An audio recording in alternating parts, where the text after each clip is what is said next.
everyone, greetings. Hi everyone, how's it going? Welcome to this video. Today we are doing another song off of Taylor's newest album that she casually dropped without telling anyone, called Folklore. I'm going to be analyzing the lyrics to every single song on this album in depth on my channel, so make sure to subscribe if you're interested in that. As a quick disclaimer, music is very subjective. Everything presented in this video is my own personal opinion. I always encourage you guys to comment down below what your thoughts are. Cardigan is the first single off of Folklore, and there are a lot of fan theories in these lyric analysis videos for the Folklore songs. I'm going to be trying to focus just on the song as a standalone, not in reference to any theories. I'm going to be making at the very least 2 extra videos summing up the album. I will definitely be doing a video on the theory about the love triangle, which I will get into, and I will also be doing like a summary video about how everything fits together cohesively, because we know that Taylor does everything intentionally and that her music is supposed to be consumed as an entire album. But for the purposes of this video, I'm just going to be looking at the song as a standalone, and when necessary, I may reference the theories, because there are a few points in here I'll just point out that this has to do with the love triangle theory, but other than that, I'm going to be looking at it as a standalone song. I concentrate on diction, which is word choice, and connotation, which can be thought of as like the vibes or the emotions that the words elicit. Love triangle theory. I actually do believe this theory is true based on some comments that Taylor has made based on the lyrics to the song. The theory states that there is a love triangle between James, Betty, and the other woman. How mysterious. Betty is from the perspective of James. Cardigan, this song is supposed to be from the perspective of Betty, and August is supposed to be from the perspective of the other woman. I also think there are other songs on this album that fit into this love triangle storyline, but again, that's all going to be for a separate video, so make sure you subscribe so you get notified when I post that. I always like to start out by looking at the title of the song. This song is called Cardigan. I was gonna wear a cardigan, but it's very hot, so I'm not, but I stand cardigans, they're very cute. So cardigan is a type of a sweater. I associate cardigans with autumn, fall times. They are peak fall vibes in my opinion. They keep you warm. In the context of this song, she refers to like an old cardigan under the bed, like a forgotten item. I will mention that cardigans are usually a seasonal item, again for like the fall time, but you can also wear cardigans throughout the year. I sometimes wear like something similar to a cardigan at night when the sun goes down because the weather is cooler outside. So it is kind of multifunctional. I think for the purposes of the way it's used in this album, I'm going to define cardigan as being more of a seasonal item that you only use during certain times of the year. Verse 1. Vintage tee, brand new phone, high heels on, cobblestones. When you are young, they assume you know nothing. Sequin smile, black lipstick, sensual, politics. When you are young, they assume you know nothing. The first line is pretty much setting the context for you. It's giving you clues about the protagonist of this song. The protagonist is the main character of a story, which in this case, if we were to go with a theory, would be Betty, but we're just gonna say protagonist. It's gonna be a mysterious protagonist. Who could it be? IDK. It's giving us some clues as to who the protagonist is. She's wearing a vintage tee with high heels. That sounds super cute. She's on cobblestones. That word is really important because the word cobblestones, that setting clue, is mentioned in another song, in the song Betty. Again, I will go more in depth in my summary theory video, but cobblestones definitely links this song to the song Betty. Another thing this first line is telling me is that the time period this is occurring in is modern, because she's talking about a brand new phone. Like a vintage tee, it's like something you would get thrifting or something. So the setting is definitely in modern times. When you are young, they assume you know nothing. Sequin smile, black lipstick. Again, just giving us some more character clues about the protagonist. Sequin smile, that's an alliteration. That's when there are words after one another that start with the same letter or sound. I love alliterations, I stan alliterations. Less. Just pointing that out. As far as alliterations go, I don't think they always have a direct purpose. Sequin, smile, black lipstick, sensual, politics. There's a lot of S's here. When you hear it, it just sounds interesting. Let's look at the diction. The word sequin. Sequins are a shiny piece of fabric that are sewn on to clothing. It's very shiny and fun, and it can be kind of either extravagant a little bit or just glamorous. I think I associate it more with being glamorous. It definitely has like a party vibe to it, but sequins also are for show. So if you are associating the word sequin with a smile, It may be a flashy smile, it may be a big and bright smile, like you're putting on a show, but I don't know if it's going to be a genuine smile. You know, not all that sparkles is gold or something. I don't know, is that what people say? And also black lipstick. Black lipstick can be really cute, but it's also a more moody vibe, and it actually opposes the word sequin. This is a juxtaposition. Juxtaposition is when things are set side by side for the purpose of comparison. So let's compare the word sequin with the word black, like for black lipstick. Like I said, sequin is like showy and bright and big, but black lipstick is like moody. Like I'm getting a lot of emo vibes, which I honestly appreciate. Those two vibes oppose one another. You're wondering, okay, you have a sequin smell, but you have like an emo vibes lipstick on. What does this mean? What's going on here, protagonist? What are you really feeling? I just like her style because she's wearing black lipstick with heels and she's wearing a vintage tee. Like, who is she? Sensual politics. So this is someone who knows what they're doing. Politics shows me that there's diplomacy going on. So your actions are with intent. There may be an agenda behind your actions and you are self-aware, and you aren't just like walking into a situation just like randomly. You're walking in and you are observing and you are aware. So there is politics going on here. There's just calculations occurring, and those calculations are of a sensual nature. That is the context in which the politics are occurring. So she's like aware of things. Next, we have repetition of the same exact line. When you are young, they assume you know nothing. As I state in literally every single one of my lyric analysis videos, repetition signifies significance. So why is this repeated? Let's talk a little bit about what this means. When you are young, they assume you know nothing. Taylor really wants us to concentrate on that. She's young, and society as a whole is gonna assume you don't really understand a lot, or just not, you know, understanding things to a great depth. I'm gonna be keeping that repetition in mind as we go through the song, and later on we're gonna find out why the repetition of that here is a little ironic. Next verse. Chorus. But I knew you, dancing in your Levi's, drunk under a streetlight. I knew you, hand under my sweatshirt, baby kiss it better. Let's keep in mind the very last line that I just read from the previous verse. But when you are young, they assume you know nothing. Society as a whole assumes young people know nothing, right? But she knew him, okay?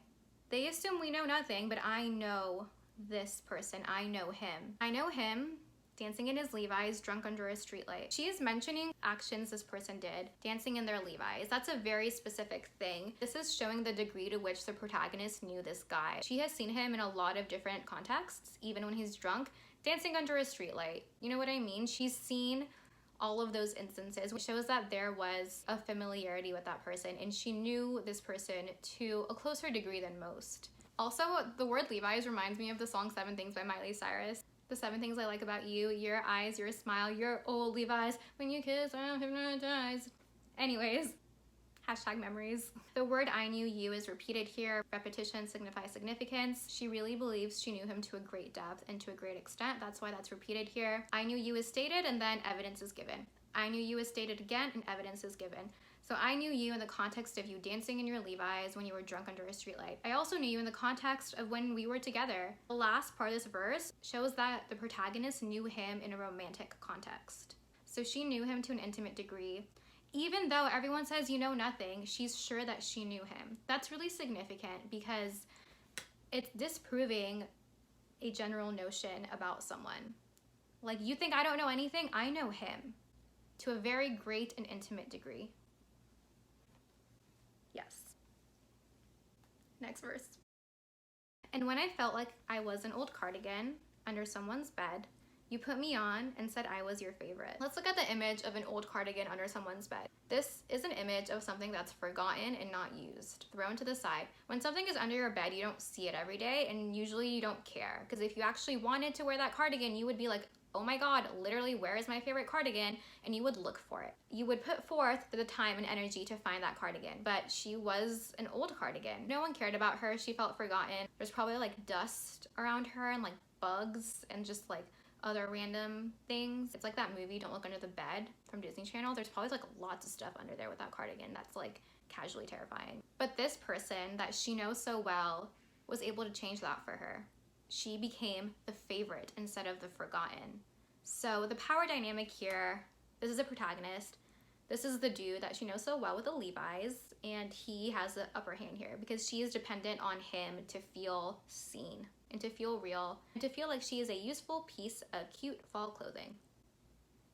A friend to all is a friend to none. Chase two girls, lose the one. When you are young, they assume you know nothing. So this is tying in the love triangle theory, which again, I'll get into more in depth in a separate video. Let's see what this means. A friend to all is a friend to none. This is kind of just like a jack of all trades, master of none. So if you're friends with everyone, there's no way you can really be close to them. You're just kind of like casually acquainted with everyone. And also if you're friends, like best friends with everyone, who are you loyal to? You're a friend to none. Chase two girls, lose the one. So we know here that this guy that made her feel like a favorite, that has a hold on her emotional and mental well-being because she's dependent upon him to feel seen, chased another girl. So he chased two girls and he lost the one. The one that he lost was the protagonist in this song. When you are young, they assume you know nothing. This again is a repeated lyric, but it's different here because the you is referring to the guy. So he literally knows nothing because he chased two girls. He thought he could have his cake and eat it too, but no, you're gonna lose one when you do that. He has the upper hand in the relationship or in whatever, in the romance, but he literally knows nothing. She seems to have more of an awareness about how perhaps the world works than he does, but her issue is that she has like kind of an internal self-esteem issue because she felt forgotten and not seen. He really doesn't know much. He's doing things that are detrimental to others and that can hurt others and that will ultimately hurt him as well, cheating on someone. So he literally does know nothing, right? In the context of this song, she has an awareness of the world, but her issue is that she has an internal self-esteem kind of issue where she needs to look outside for reassurance. And that's what's hurting her. And I think that's why she's more susceptible to a guy who is not really going to be loyal because he's able to provide her with the feeling of being seen. And that sucks because she seems to be more mature than him. She has like a deeper understanding of how life works. He doesn't, but where she falls short is that she needs someone else to make her feel like a person, and that sucks. But I knew you playing hide and seek and giving me your weekends. I knew you, your heartbeat on the high line, once in 20 lifetimes.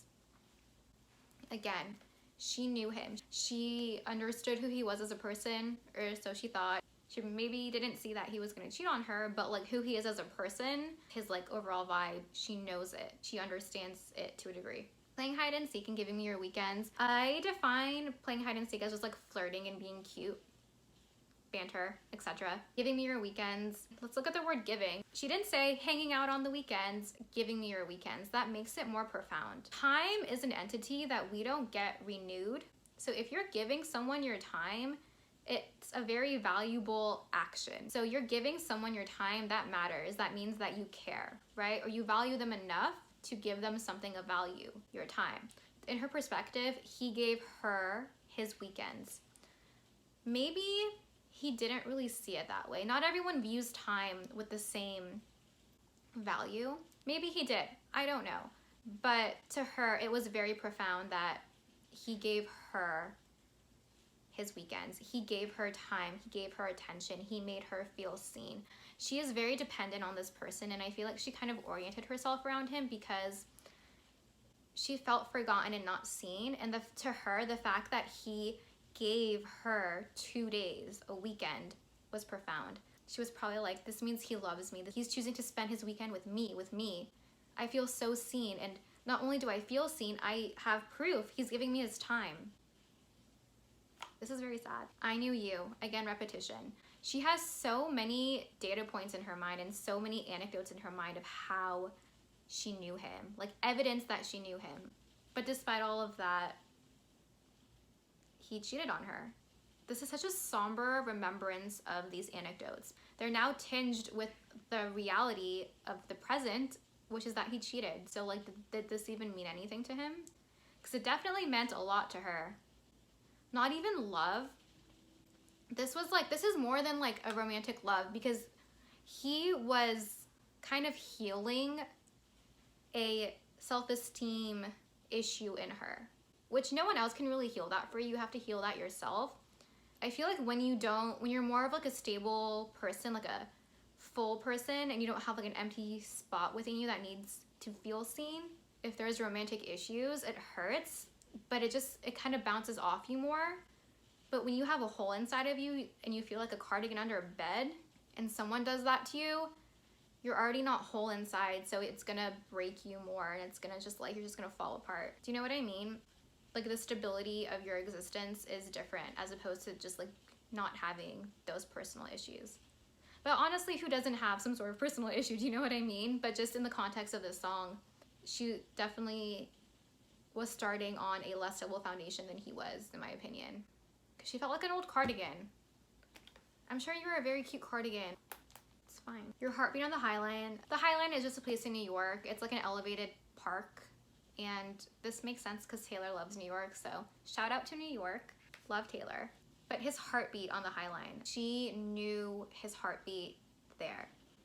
This is the depth, the intimate degree to which she knew him. She knew his heartbeat. Like his life-sustaining force, she's able to recognize, and she has an intimate relationship with. So this is like past a romantic type of lust. She like legit loved this dude, like soul level. Once in 20 lifetimes. The once in 20 lifetimes, I know Taylor uses the word 20 a lot. This number came up a lot in her Lover album in a lot of different songs. I don't know what the significance of it is. I feel like maybe it's significant to her for some reason, but I just thought that was interesting. She's using that number again. I think that once in 20 lifetimes just signifies how rare this was to her, and to her, like, he was such a significant person that she's only gonna feel like this once in 20 lifetimes. Not even in one lifetime, but in 20 lifetimes. That's like literally an eternity. That's how important this guy was to her. Then we have repetition of the chorus. Now we're at the bridge. Taylor's bridges are my favorite. All the chef's kisses in the world should be allotted to Taylor's bridges. To kiss in cars and downtown bars was all we needed. You drew stars around my scars, but now I'm bleeding. She's saying all they needed was to kiss in cars and downtown bars. That's a very simple thing, just a kiss. Very simple, very sweet. That was all that they needed. They didn't have to try. It was an effortless thing that just flowed. You drew stars around my scars. That's a very beautiful image. This also shows the power dynamic. She was the one that was wounded, and he was the one that was able to provide her with some version of healing. Stars are a very beautiful thing. They glow in a darkness in the night sky, and they are a source of light in the night sky. So he gave some light to her darkness around her scars, her emotional wounds. He was able to illuminate them, and that's a very positive thing. But now she's bleeding. The scars may have healed over, but either those old scars opened up again, the stars are no longer able to keep them healed, or what I think happened is that new scars are formed, and they might be deeper and they might be bigger, because she probably didn't expect this to happen. So the wounds might be deeper. And this is all very ironic in a very, very heavy and sad way, because he was helping her heal, but perhaps he did more damage. So she might have been feeling broken and not okay before meeting him, but maybe she would have been better off, because now the damage that's done is worse, and it's to a greater degree. I think this is why it's important to always try to heal yourself and not to be too dependent on another person for those very deep emotional needs. Again, who is perfect? Do you know what I mean? That's just in a very ideal world. 'Cause I knew you, stepping on the last train, marked me like a bloodstain. I knew you, tried to change the ending, Peter losing Wendy. I knew you, leaving like a father, running like water, and when you are young, they assume you know nothing. Just the repetition of when you are young, they assume you know nothing. I love how that same exact phrase is repeated multiple times throughout the song, but it's always referring to something different. Like the you, the pronoun, is referring to a different person, and the context is different. So it's a very versatile lyric, and I just love how it is ambiguous because it refers to different things at different times in the song. Now the I know yous are in a very different light. They're more somber and negative and just very, very sad. So she knew him while he was stepping on the last train. So the last train to leave her life. Marked me like a bloodstain. So he left a mark on her, but not in a good way. She was bleeding because of what he did. There are blood stains now as a result of that, and she's marked by him. He caused this, and there is tangible evidence that can be visually seen. Like metaphorically, but you get what I mean. And she knows him, and she also knows him to a different degree now. She knows that he's capable of doing this to another person because he did. There is proof. There are bloodstains, emotional and psychological bloodstains. I Knew You tried to change the ending, Peter losing Wendy. Peter losing Wendy is a reference to Peter Pan. Wendy is the child that went with Peter to Neverland, and they like hung out and they were like, oh my god, I love you, you're great, let's like be BFFs. Wendy decided not to stay in Neverland. She came back to the real world and grew up while Peter Pan stayed a boy. So Peter lost Wendy. I Knew You tried to change the ending. I think, oh, epiphany. He's Peter Pan because he is staying a young boy who knows nothing, because when you are young, you know nothing. So he's Peter Pan, forever young. He's gonna become a man-child potentially. I don't know. But he's Peter Pan in this scenario. She's Wendy because she knows things. She knows him and she understands what he did and what he's capable of. And she's also going to grow and mature while he potentially isn't. So she is Wendy and he's Peter. She has a greater understanding. She understands the world to a greater depth. Peter is a child. He literally knows nothing. You know, Peter lost Wendy. Wendy decided to live like a natural life and to grow, and with growth there's pain, but she chose that. But Peter is staying in like a naive, eternal childhood. You know, with childhood, you do know things when you're young, but the depth to which you understand things isn't always that great, and sometimes you don't understand the intense degree of pain you're causing another person, intentional or not. Peter lost Wendy. This guy is losing the protagonist of this song. They tried to change the ending, but it's the way this story panned out. This is the way it had to end. It's a story that's already written. You know, we already know that Peter loses Wendy. It's a story that everyone knows. So I feel like that comparison here, it's just like we tried to change the ending, but the fact that she's referring to a very well-known story, it's like, it doesn't matter. The story's already been written. There's no way to change it. Again, repetition of I Knew You. Different context here though.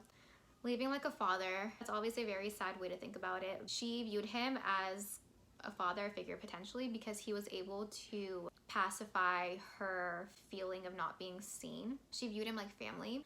She didn't say leaving like a husband, which is what he would have been to her in a romantic sense. I know they're young, but just leaving like a father. So she saw him like family. She saw him as her protector. She feels abandoned by him. She feels like he had a duty to stay with her, but he just left because a father has a duty to a child. Do you know what I mean? So this is more intense than just you broke my heart. It's also like you broke my heart and you broke me, like soul level, because she was dependent on him to kind of heal the scars of past emotional and psychological wounds. Running like water. I love that image. It's very sad, but it really gets the point across. So just look at the word running, like running away, but running like water. Water flows, right? Which is a good thing. Water is not supposed to be stagnant because stagnant water is going to become murky. But running like water, so he's flowing, but in this instance, he's flowing away from her and she's not flowing with him. Do you know what I mean? It's really interesting that this image is here because usually in literature, water is a very purifying thing. It cleanses you and it cleans you, but he's running like water in such a very somber context. You know what? I like this image because leaving like a father, running like water. At least he's water, because water, if there's like a blood stain, the water is gonna take the blood away. And when water is running, oh my god, this epiphany I'm having is wild. Okay, I love this so much. Okay, think about if you have a paper cut and it's like bleeding a lot, right? It's a very thick piece of paper.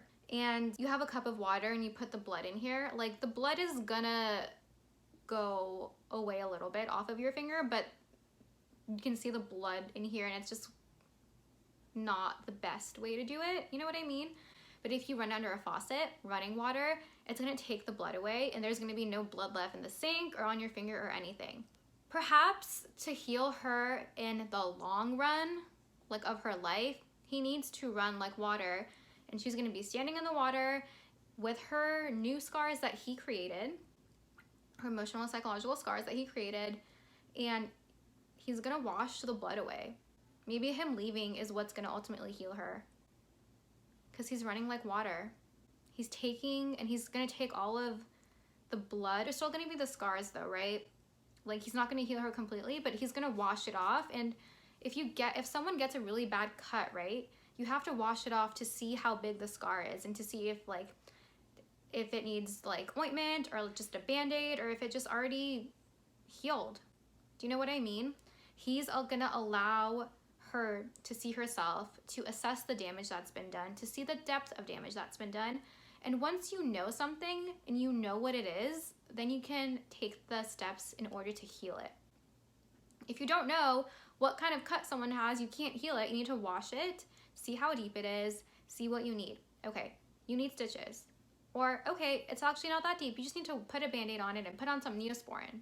He's gonna allow her to sit with herself and view herself and to heal herself, which is a healthy thing. There's gonna be a lot of pain, obviously, but this image is giving me a lot of hope for the protagonist of this song. Brava, Taylor, brava. I love this image. This is my favorite image so far. It's like bittersweet because it's sad, but I think it's gonna be painful in the service of something good for the protagonist. Hashtag yay. And when you are young, they assume you know nothing. At this point, I feel like the repetition of this lyric here, I'm just like, oh my God. Like, she literally knew so much and she's been through so much. Look at the imagery she is using to explain what happened to her. Obviously, this protagonist has experienced a lot of deep emotional wounds and deep emotional things. Damn, that's why you know a lot of things, girl. I get it. Next verse. But I knew you'd linger like a tattoo kiss.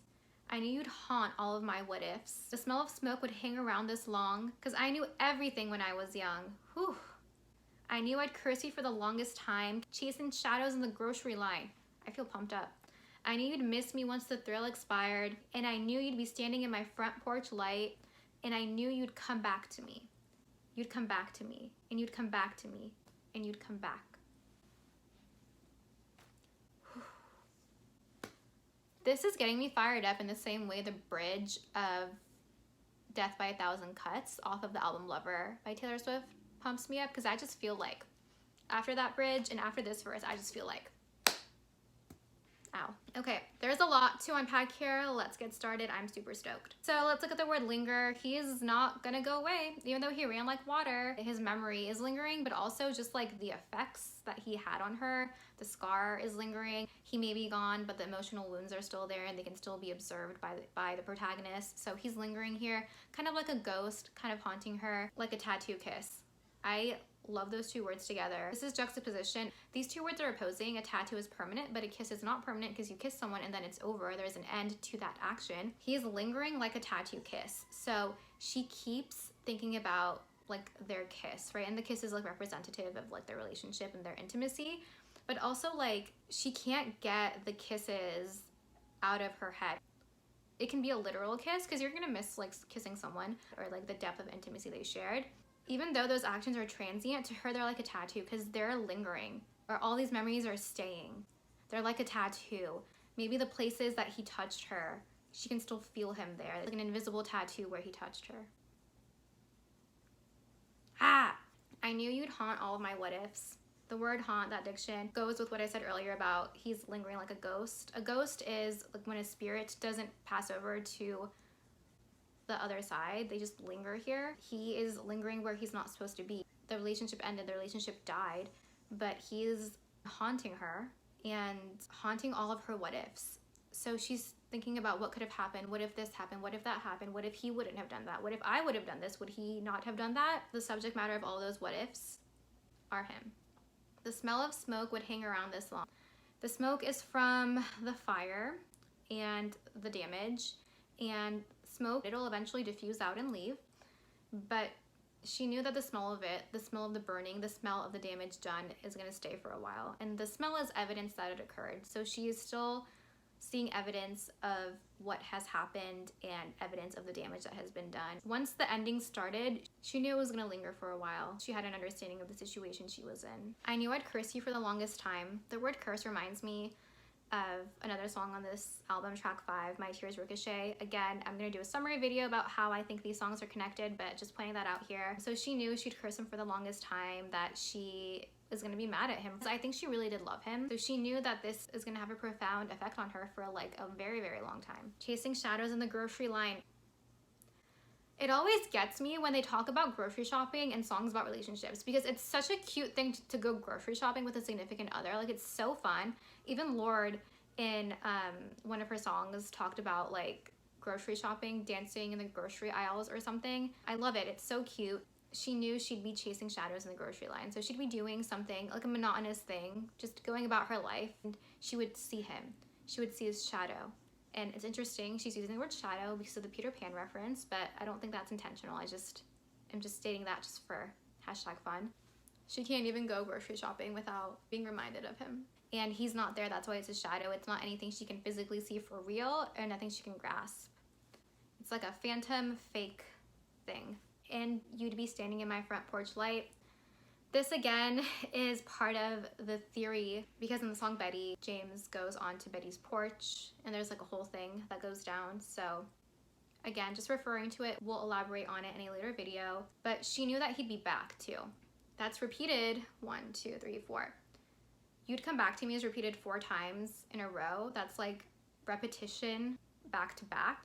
So she knew that he would come back to her. She knew that this was gonna cause her such intense pain and it was gonna ruin her. She knew that this would haunt her and she would see him everywhere, like where he wasn't, right? And she also knew that he would come back. She saw it all happen. Once she realized the path she was on, she saw to the end of that path.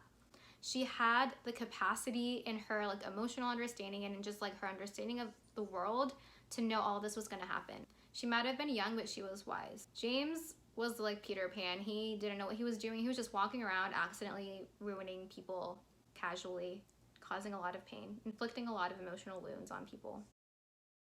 The last verse, and when I felt like I was an old cardigan under someone's bed, you put me on and said I was your favorite. He caused so much pain for her, and we're ending the song with the remembrance of why he was important to her in the first place. That's what gets you, you know? When someone has a hold like that on you emotionally, you keep going back to that. You're like, you inflicted all this pain on me, but you made me feel seen and you made me feel important and you made me feel like a very cute cardigan, not an old cardigan.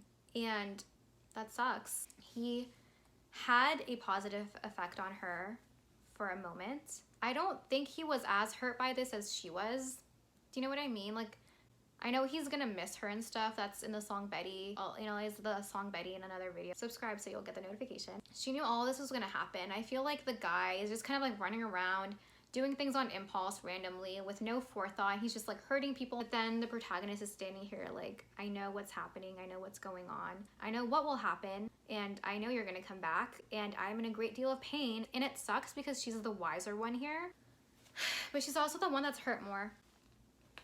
And there could be 2 reasons for this, in my opinion. She's hurt more because she understands things more, but I think she's hurt more because she was already more hurt to begin with. Yeah. So to sum up, the song Cardigan is about a relationship that ended but didn't, ? It's about a relationship where there wasn't a balanced power dynamic. The protagonist felt seen by the guy, so he unknowingly had more power in the relationship. She was young, but she was wiser than he was. Ultimately, he ended up cheating on her. He is kind of like Peter Pan, running around.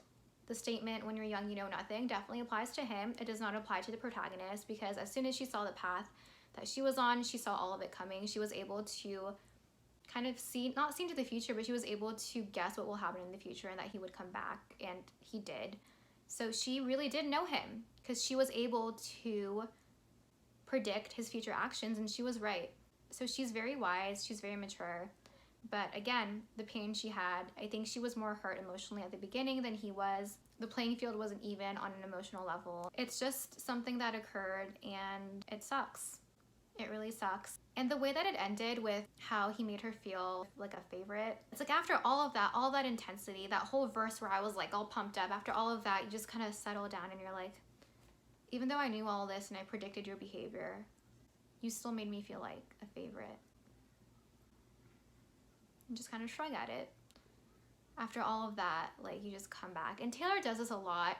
She a lot of times, like in Cornelia Street and like I think Begin Again, she starts it with the same lyric that she begins it. So it's like a full circle type of vibe. It kind of helps you end the song in a settled manner, not in a very like intense manner, but in a more settled manner that's not balanced, but it's more calm. And again, it's like you're standing somewhere thinking about all of this, and then you just come back to yourself after it ended. So you're like standing and you have the memories and you're like, ah, and then you're just like, and you step back and you're like, okay, that was the memory. Let me like move along now. I think I could talk a lot more about this song, but I'm gonna end it right here. Please like this video if you enjoyed it and subscribe if you haven't already. You guys, comment down below what you think of this song and let me know what other songs you want me to take a deeper dive into. I'm for sure going to be doing all the songs on Folklore. If you have any other artists or songs you want me to take a deep dive into, leave them down below. I take requests. And yeah, thank you so much for watching. I really appreciate it, and I hope you have a great rest of your day. Bye.